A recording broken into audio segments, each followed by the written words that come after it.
दौरान रात को जब रऊफ साहब पे हमला हुआ उसके बाद मुझे पैगाम मौसूल हुआ है कि अब आपके बाहर आके क़यादत करने का वक्त आ चुका है। इसलिए अब मैं आज खैर मैं रऊफ हसन साहब से मिलने आया हूँ आज, क्योंकि ज़ाहिर है अगर इस मौके पर भी मैं ना हूँ उसके बाद मैं पेशावर जाके अपनी इंटरिम बेल्स लूँगा, वक्त लूँगा, पंजाब की कोर्ट्स में पेश होऊंगा।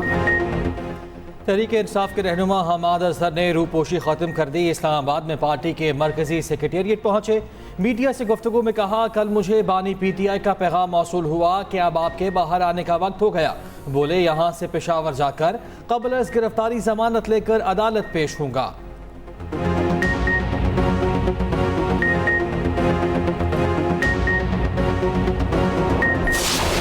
ये कातिलाना हमला कोई पहली बार नहीं हुआ। कल जो कातिलाना हमला हुआ, रब्बुल इज्जत ने रऊफ हसन साहब को एक दूसरी जिंदगी दी है। जिन्होंने मारने की कोशिश की उन्होंने कोई कसर छोड़ी नहीं। जो FIR लॉन्च की है इस्लामाबाद पुलिस ने, उसको हम लोग रिजेक्ट करते हैं। एक केस को खराब करने की कोशिश है इस्लामाबाद पुलिस की। सीधा एक कातिलाना हमला, एक असैसिनेशन अटेम्प्ट की जाती है। आप लिपटी लिपाई करके उस FIR को तबाह करने की कोशिश करते हैं। हम डिमांड करते हैं अदलिया से, ये रऊफ हसन साहब का केस, इस पे जुडिशल कमीशन बनना चाहिए।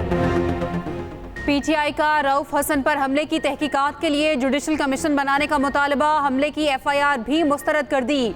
अपोजिशन लीडर उमर अयूब कहते हैं, रऊफ हसन पर हमले के मुकदमे में दहशतगर्दी की दफात नहीं, इस्लामाबाद पुलिस केस को खराब करने की कोशिश कर रही है। अदलिया इस केस पर फिल फॉर जुडिशल कमीशन बनाए। रऊफ हसन ने कहा, हमला आवरों का हदफ मेरी गर्दन था, पूरी मंसूबाबंदी से हमला किया गया। जबर के बावजूद PTI और अवामी हमायत खत्म नहीं हो सकती। उधर चेयरमैन PTI बैरिस्टर गौहर ने कहा, रऊफ हसन पर हमला तहरीक इंसाफ की क़यादत पर हमला है। रऊफ हसन पर हमले की शफाफ तहकीकात होनी चाहिए। नैब तरमीम केस में बानी PTI अपना मुकदमा खुद लड़ेंगे। समाअत बराह रास्त दिखाई जाए।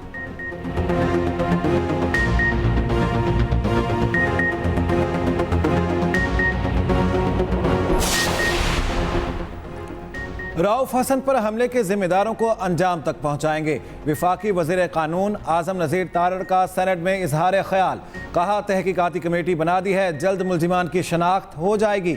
रऊफ हसन पर हमले जैसे वाक़यात नहीं होना चाहिए। उधर तर्जुमान PTI रऊफ हसन पर हमले का मुकदमा दर्ज, इक़दाम कत्ल और जान से मारने की धमकियों की दफात शामिल। तहकीकात के लिए कमेटी कायम कर दी गई।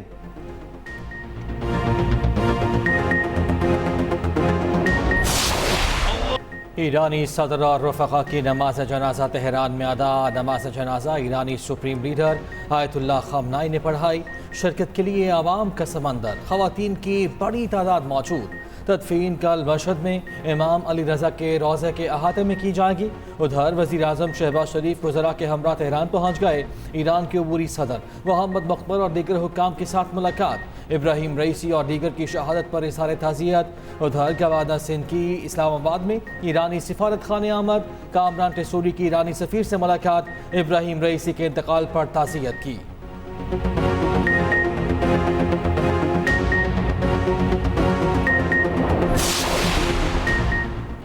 नॉर्वे, स्पेन और आयरलैंड का फ़लस्तीन को रियासत तस्लीम करने का ऐलान। हिस्पानवी पार्लियामेंट ने वज़ीर आज़म के फैसले की हिमायत कर दी। हिस्पानवी वज़ीर आज़म ने कहा, यह फैसला सिर्फ अमन के लिए है। आयरिश वज़ीर आज़म का कहना है, दो रियासती हल ही वाहिद काबिल एतबार रास्ता है।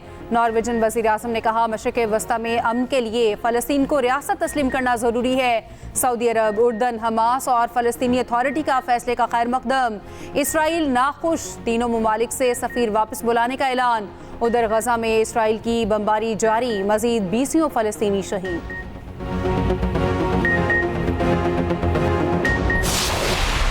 के हजारों लाखों वोट से मुंतखब होने वाले एक एक रुकने सूबाई असेंबली, उसके अलावा बाकी सबकी इज्जत है पाकिस्तान। आईने पाकिस्तान सिर्फ जजेस की इज्जत के हवाले से गुफ्तगू नहीं करता है, बल्कि वो अवामी नुमाइंदों की इज्जत के हवाले से भी गुफ्तगू करता है। या किसी भी इदारे में बैठे हुए मोअज़्ज़ज़ अफराद को हक नहीं होना चाहिए कि आप हमारी इज्जतें उछालें। सलीम कौसर ने कई दहाइयों पहले कहा था, तुमने सच बोलने की जुर्रत की, ये भी तौहीन है अदालत की। इसके भी कोई कवायद और ज़वाबित तय होने चाहिए। तौहीन किसकी हो सकती है, मैं सजावार किस तरीके से ठहरा लहराया जा सकता हूं, आपकी इज्जतें हमारी इज्जतें हैं। अगर आपकी जानिब से जनाब सिलेक्टिव जस्टिस होगा और डिसीजंस होंगे तो फिर लोग आप पे सवाल उठाएंगे, जो कि असल में आपकी हतक होगी। अगर आप सिसिलियन माफिया, अगर आप गॉडफादर, अगर आप प्रॉक्सी और अगर इस तरह के अल्फाज कहेंगे, आप खुद ही गौर कर लीजिए कि इस तरह के अल्फाज कौन बर्दाश्त करेगा। हम आपके रखवाले हैं, आप नाअहल भी करें तो हमने आपकी नाअहलियां, आपने फांसी के फंदों से भी झूला है तो सियासतदान झुककर झूल गए हैं, लेकिन आपकी इज्जत पर फर्क नहीं आने दिया। लेकिन बस करें।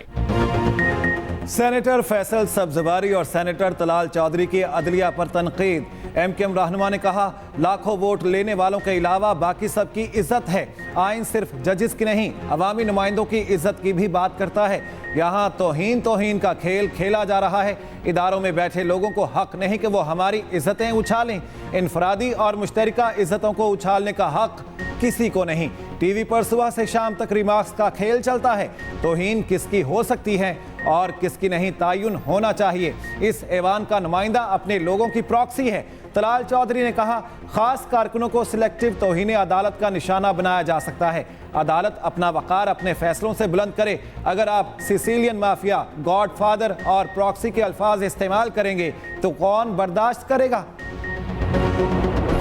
जब गैर इखलाकी, गैर जरूरी, गैर इस्लामी किस्म के केसेस इमरान खान पे बनाए गए, जिनका आज सफाया होता जा रहा है, इंशाअल्लाह हो भी जाएगा, और उनको कैद और उनकी बेगम को कैद किया गया, किसने यहाँ बात उठाई? जब हमारी पार्टी को झंडा लहराने की इजाज़त नहीं थी, जलसा करने की इजाज़त नहीं थी, और बाकी भी तमाम लोगों को जेल में डाल दिया गया था, किसने आवाज़ उठाई? बानी PTI और अहलिया के खिलाफ केसेस पर आवाज़ क्यों ना उठाई गई। PTI के सेनेटर मोहसिन अजीज़ का हुकूमती अरकान को जवाब कहा, शाहिद खाकान, मुशाहिद हुसैन जो कह रहे हैं उस पर बात क्यों नहीं कर रहे। एक चीफ जस्टिस ने कहा इलेक्शन कराए जाएं, उस पर अमल ना हुआ। इस ऐवान में उस पर बात क्यों ना की गई। एक जज ने हफ्ते के रोज़ अदालत खोली, नवाज शरीफ की सेहत की जमानत मांगी, हमने उस वक्त बात क्यों नहीं की। JUIF के सेनेटर कामरान मुर्तज़ा ने कहा, तासुर मिल रहा है, इजलास बुलाने का मकसद एक ही है। सुप्रीम कोर्ट और हाई कोर्ट के जजेस निशाने पर हैं। लगता है प्रॉक्सी कुछ जजेस के खिलाफ शुरू हुई है। इस तरह जजेस के साथ ना करें। इतने बड़े इदारे को इस तरह से खराब ना कीजिए। अल्लामा राजा नासिर अब्बास ने कहा, आइन बनाने वालों को नहीं, आइन तोड़ने वालों को सजा देनी चाहिए। फौरी तौर के ऊपर इंक्वायरी कमेटी आज ये इसको नोटिफाई कर दिया जाएगा और ये 2 हफ्ते के अंदर अंदर अपनी तमाम फाइंडिंग्स के डेवलपमेंट्स का बेसिस क्या था, स्टूडेंट्स के साथ जो हमारा मिशन कितने हद तक कामयाब हुआ और यहाँ नौबत कैसे पहुँची, तो ये 2 हफ्ते के अंदर अपनी रिपोर्ट देगा। सबसे पहले नोटिफाई कर देंगे अपने प्रोसेस को मुकम्मल करके जो इंटरनल। किर्गिस्तान फसादात, पाकिस्तानी हुकूमत का इंक्वायरी कमेटी बनाने का ऐलान। कमेटी फैक्ट फाइंडिंग होगी, नोटिफिकेशन आज जारी होगा। वज़ीर ख़ारजा इसहाक डार की न्यूज़ कॉन्फ्रेंस, कहा बिश्केक में हालात मुकम्मल तौर पर मामूल पर आ गए। फसादात के जिम्मेदारों का तयन करके गिरफ्तार कर लिया गया। किर्गिज सदर ने बिश्केक फसादात पर सख्त नोटिस लिया। गैर मुल्की तलबा भी खौफ का शिकार हैं। जख्मी 3 में से 2 पाकिस्तानी तलबा को डिस्चार्ज किया जा चुका। एक पाकिस्तानी तालिब इल्म अभी तक अस्पताल में ज़ेर इलाज है। फाइनल ईयर के तलबा डिग्री लेने के लिए मुमकिन तौर पर किर्गिस्तान में ही रुकेंगे। अब तक 4212 तालिब इल्म पाकिस्तान वापस आ चुके। एक और खुसूसी परवाज़ 187 तलबा को लेकर इस्लामाबाद पहुँच गई। खुसूसी परवाज़ों की मुल्तान और पेशावर भी आमद।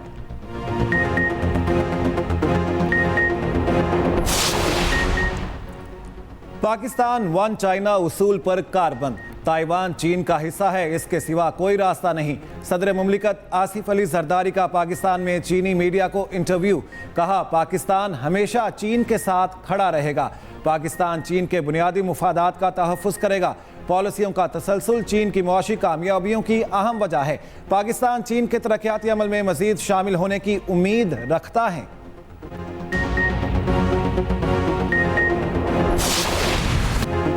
मुल्क के बेशतर हिस्से शदीद गर्मी की लपेट में आ गए। सिंध में सूरज आग बरसाने लगा। मोहनजोदड़ो में पारा 49 डिग्री तक पहुंच गया। लाहौर में पारा 44 और एहसास 40 डिग्री हो गया। गर्म हवा ने शहरियों के मुंह लाल कर दिए। पंजाब में चरिंद परिंद बेहाल। बलूचिस्तान में शदीद गर्मी का राज। सिब्बी में दर्जा हरारत 48 को छू गया।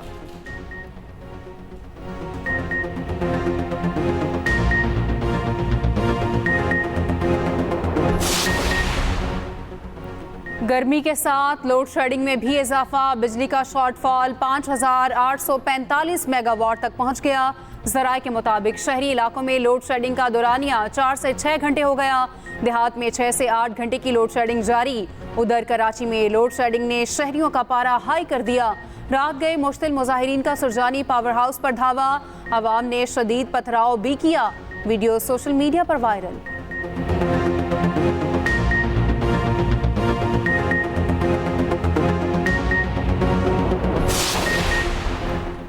कराची में लोड शेडिंग से किसी का इंतकाल हुआ तो पर्चा के इलेक्ट्रिक के खिलाफ कटेगा। सूबाई वजीर नासिर हुसैन शाह ने सिंध असम्बली इजलास में वाज़ेह कर दिया। कहा, बिजली के बिल ज्यादा आ रहे, ऊपर से लोड शेडिंग का अजाब है। कहीं कोई सहूलत मिलती है तो टैक्स लगाकर रोकना नहीं चाहिए।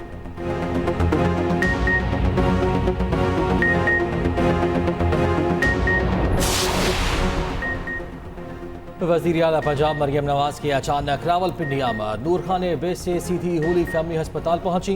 इंतजामिया की दौड़ें लग गईं। उधर रावलपिंडी और फैसलाबाद में विमेन जेलों के क़याम की उसूली मंजूरी। वज़ीर आला पंजाब मरियम नवाज ने जेल रिफॉर्म्स का जामे प्लान तलब कर लिया। उधर वज़ीर आला पंजाब का ख़वातीन को बाइख्तियार और खुद मुख्तार बनाने का मिशन। ख़वातीन को ड्राइविंग सिखाने के लिए 4 ड्राइविंग स्कूल्स कायम।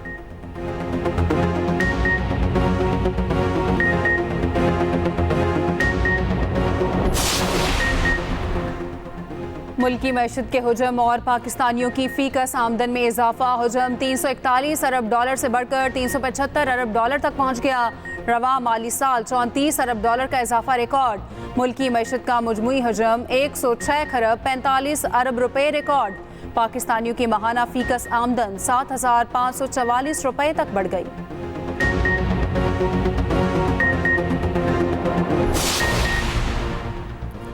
अपोजिशन का मौलाना फजलुर रहमान से राब्ता। उमर अयूब की क़यादत में आज रात मुलाकात होगी। हुकूमत मुखालिफ तहरीक को हतमी शक्ल दी जाएगी। मौलाना फजलुर रहमान पुराने दोस्त, पीटीआई के साथ बैठ सकते हैं तो हमारे साथ क्यों नहीं।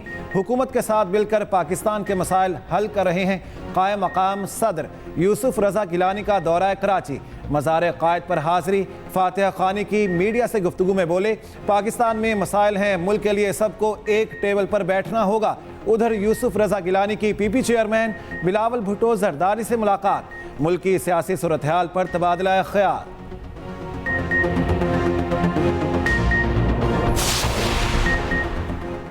पीपल्स पार्टी को हत्या के इज़्ज़त बिल 2024 पर तहफ़्फ़ुज़ात। पार्लिमानी लीडर पीपल्स पार्टी पंजाब अली हैदर गिलानी कहते हैं, पीपल्स पार्टी हमेशा मीडिया की आज़ादी के साथ खड़ी है। पीपल्स पार्टी से हत्या के इज़्ज़त बिल से मुतालिक पूछा गया, ना बताया गया। रहनुमा पीपल्स पार्टी हसन मुर्तज़ा कहते हैं, नून लीग के हत्या के इज़्ज़त बिल में पीपल्स पार्टी का कोई हिस्सा नहीं। पंजाब हुकूमत को सहाफ़ती तंजीमों से मुज़ाकरात करने चाहिए।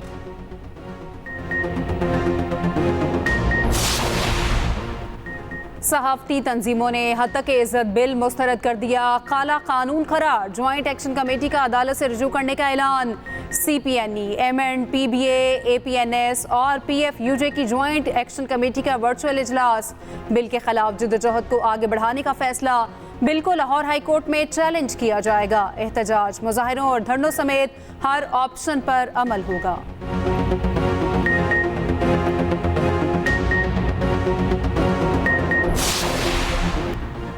सिंध के सीनियर वजीर शर्जील इनाम मेमन के अहकामात पर महकमा एक्साइज में रैपिड रिस्पांस यूनिट कायम। शर्जील मेमन कहते हैं, रैपिड रिस्पांस यूनिट हफ्ते के 7 दिन 24 घंटे काम करेगा। DG एक्साइज के दफ्तर में रैपिड रिस्पांस यूनिट का दफ्तर कायम कर दिया गया। यूनिट मनशियात के खिलाफ कार्रवाइयों को यकीनी बनाएगा। DG excise rapid response unit की सरबराही करेंगे।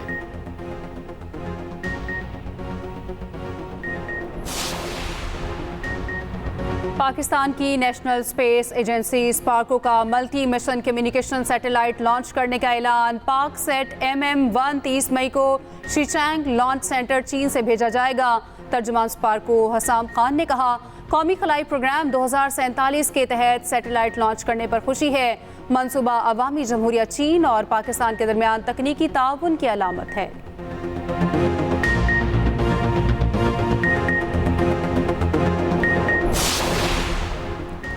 कराची में PIA के त्यारा हादसे को 4 साल बीत गए। हादसा रनवे से चंद फरलांग दूर पेश आया। परवाज करीबी आबादी पर गिरी। एयर ट्रैफिक कंट्रोलर ने कप्तान को कई बार बावर करवाया। बाद में लैंडिंग करने की इजाज़त दी गई। रिपोर्ट में वाक़े को इंसानी गलती करार दिया गया।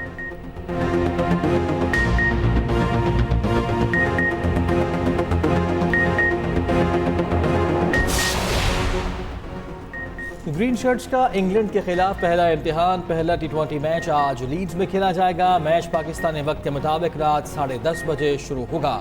लीड्स में मूसलाधार बारिश, मैच मुतासर होने का खदशा।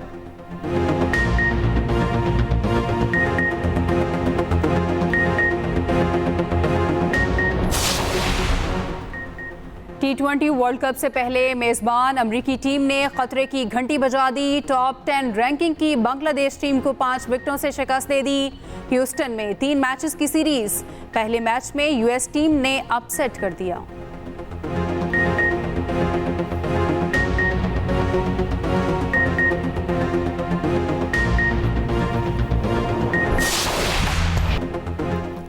सालगिरह मुबारक सरफराज अहमद। कौमी क्रिकेट टीम के साबिक कप्तान और विकेट कीपर सरफराज अहमद 37 बरस के हो गए। सरफराज अहमद 22 मई 1987 को कराची में पैदा हुए। सरफराज की क़यादत में पाकिस्तान ने चैंपियंस ट्रॉफी जीती। फाइनल में भारत को शिकस्त दी थी।